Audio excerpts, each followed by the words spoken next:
So, you know the feeling. You're in that big meeting, that crunch meeting. Everybody is sat around the desk. And then you hear that question. And the room turns to face you. The question that came from the side. The one you didn't see coming. And suddenly, the room goes silent. Your throat goes dry. Your chest tightens. And you can hear the answer leaving your lips. And it sounds so weak. It's not that you don't know this stuff. It's not that you don't know the material inside and out. It's not that you haven't prepared 100 times. There's something else going on here. And the really frustrating thing, in 20 minutes, when you're in the car, when you're sat there, you breathe, relaxed, the answer will come through clear as day, crystal clear, because it was there all the way along. Hi, it's Damian, and welcome to the Somatic Frequency. You know, some years ago, I worked with a young lady. She was a finance director, and she used to have her monthly meetings, and she'd be sat across the table from the senior executives of the company, and they'd be going through the spreadsheets. And then she would find moments when they'd ask a question, and it caught her off guard. And she, as she said, her breath just stopped. And she put her hand here, and she said, right up here. This is exactly where my breath stops. The number they were asking about, the answer they were looking for, just didn't come. She said she could tell all the answers in the sleep. She could go through the numbers in her sleep backwards. But in that one moment, it just wasn't there. And the meeting continued, and she could hear herself talking, but it sounded weak. It sounded like she just didn't know. You know, what happened in that room? What happened at that meeting? That's not about nerves. That's not about ability. Rachel knew the answer. I've no doubt you knew the answer when you've been in these similar situations. There's something different going on here, and this comes down to our fight and flight system. See, when we're under pressure, everything narrows. Our focus really does move in onto a single point. The rest of the room, the faces around the desk, the rest of everything you know suddenly goes dark at the edges. And that tightness in the chest, that's where the breath stops, that's a symptom.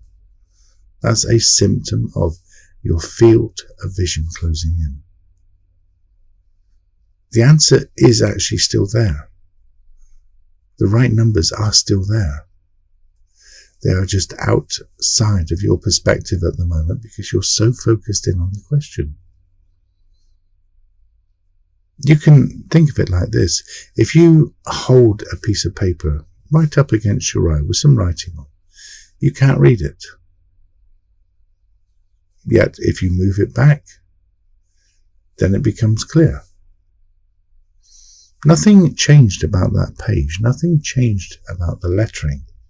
What changed was the space we put around it. And that's what happened to Rachel. When she was pressed up against it, she couldn't see a thing. And thinking harder is not going to solve the problem. That's just going to drive you further into the keyhole.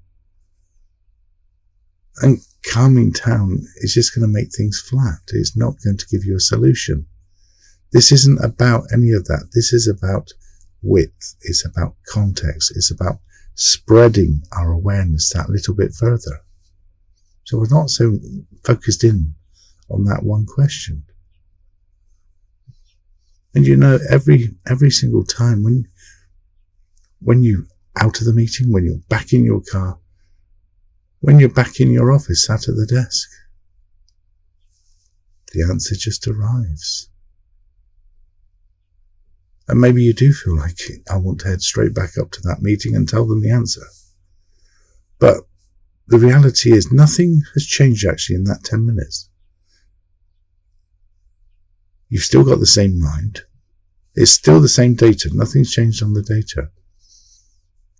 Only one thing has changed, and that is the room, the space you're thinking in, the space Rachel was thinking in. When your hands are loose, your breath relaxed, and you can take in the full width of the area around you. And in that space, the answer just walks in. It just appears. I asked Rachel what she'd been doing about these meetings, and she said, I prepare. I asked how much. She said everything. Every figure, every angle, every perspective, the night before and again in the morning before the meeting. Now just take a moment and look at that for a second. Rachel isn't preparing because she doesn't know it. She proves that every night when she goes back over the figures. She's preparing because she stopped trusting herself to be there when she reaches for an answer. And this is what this is all about. It's those moments when we're blank in the meeting and we know full well that 10 minutes later it's going to be there crystal clear. So if it's appropriate to do so, just settle back down. You don't need to close your eyes. Don't stop what you're doing. Just continue to listen to me. Focus on my words. And just let your attention widen. And maybe notice the sounds behind my words. The sounds in the office. Perhaps a gentle hum. Maybe somewhere in the distance you can hear traffic or voices.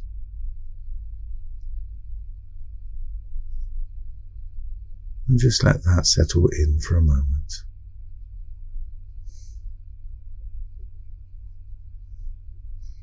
And notice how your level of attention was able to take in all that information around my voice while still listening to my voice. That's it. That's your field opening, your attention span growing in real time. Now you can do that anyway. You can do it at the office, at the kitchen. Doesn't matter. Doesn't matter. It's just broadening your horizons. We're not thinking harder. We're not calming down. We are giving our thoughts space. Because while you were listening to that, you held an awareness of everything that was going on. Your nervous system could process the lot. And that's exactly what we need in those meetings, those moments when we're caught off guard, when we're caught from the left field.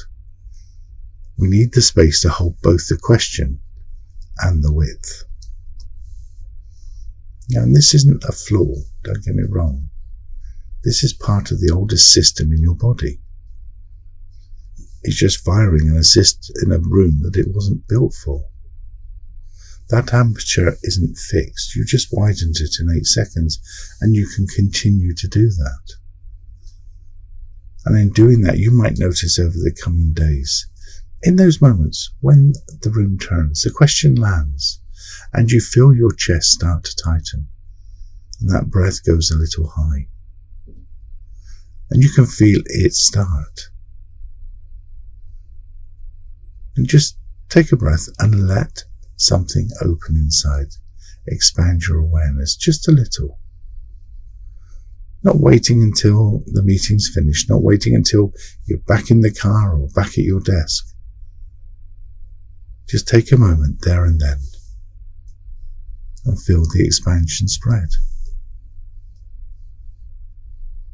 10 minutes ago, that thing in you was the enemy. That was a blockage. Then you asked it to open, and it opened straight away without an argument. It's the same function, it's the same thing doing both. This is not about your mind or your muscles. This is the thing that lives underneath both of those. And you know, it reads the room before your brain has time to think. It can make decisions before you even know what the question is. And this is a problem. No one taught you how this works, how this nervous system can work so beautifully for you. Now, this is why I created the 3-day reset. So you can change your relationship with your nervous system. So you're not managing it. You're working with it. It's a team effort. Now, 3 short days, and you do it on your own time, in your own body, and it's free. The link is in this show's notes, so just drop your email. The first one will land tonight. Now on Sunday, we're going to do the full somatic session for this. So we're going to bring our awareness back to a wide perspective. Now, if you haven't already, why not? Go ahead and subscribe.